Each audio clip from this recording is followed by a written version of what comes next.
कि हम तो मक्सी हैं, हम तो बलोच हैं और बलोच क्या कर सकते हैं हम बताते हैं। तो भाई आप लोग बलोच हो, बड़े लोग हो, आप लोग बहुत कुछ कर सकते हो, मैं मानती हूँ आपकी बात को। तो जी ये लोग कहती हैं अभी मुझे मारकर, कल मारकर मुझे कहती हैं कि जाओ अपनी उन दोस्तों को बताना कि तुम्हारा क्या हाल किया है हमने। रिकॉर्डिंग रखी हुई है यहाँ पर, ठीक है। ये लोग सारे के सारे भाग रहे, इन्होंने पहले मुझ पे हाथ उठाया। ये आंटी पता नहीं लड़कियों की कौन लगती है, और अब ये लोग निकाह कर करके भाग रहे हैं।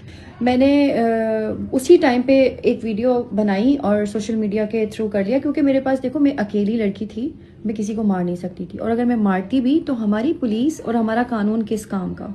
अगर लोग हाथ पांव चलाकर और अपनी जबानें चलाकर ही मुकाबला कर सकते हैं तो हमारी पुलिस किस काम की है, किसी काम की नहीं है। एक मेरा जो है एक एप्लीकेशन मैंने दी है थाने में कि भाई देखो अभी मैं आज रैंडम बैठी हुई थी, इस जगह मेरी बेटियों के साथ भी मैं हो सकती थी। अगर मैं अपनी बेटियों के साथ होती और मेरे साथ इस तरह से वायलेंस कर देते तो क्या इस चीज को क्या आप नॉर्मल समझते कि मेरा खून नहीं निकला या सर नहीं फटा तो FIR नहीं होगी?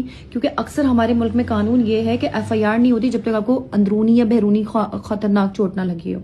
कहा जाता है कि भाई इनका बाप जो है बहुत बड़ा ट्रांसपोर्टर है, और ये तो अपने बाप की उस वक्त भी मुझे धमकियां दे रही थी, ये मेरा बाप है, तुम समझती क्या हो, जाओ जो रिसोर्सेज चला सकती हो चलाओ, जो कर सकती हो करो। ये मुझे चैलेंज नहीं है भाई, मैं किसी गवर्नमेंट इदारे की लड़की नहीं हूँ, ये मुझे चैलेंज नहीं है, ये हमारी पुलिस को चैलेंज है, ये हमारी कराची पुलिस को चैलेंज है, ये हमारी गवर्नमेंट को चैलेंज दिया है इस लड़की ने खुलेआम कि हम तो मक्सी हैं, हम तो बलोच हैं और बलोच क्या कर सकते हैं हम बताते हैं। तो भाई आप लोग बलोच हो, बड़े लोग हो, आप लोग बहुत कुछ कर सकते हो, मैं मानती हूँ आपकी बात को।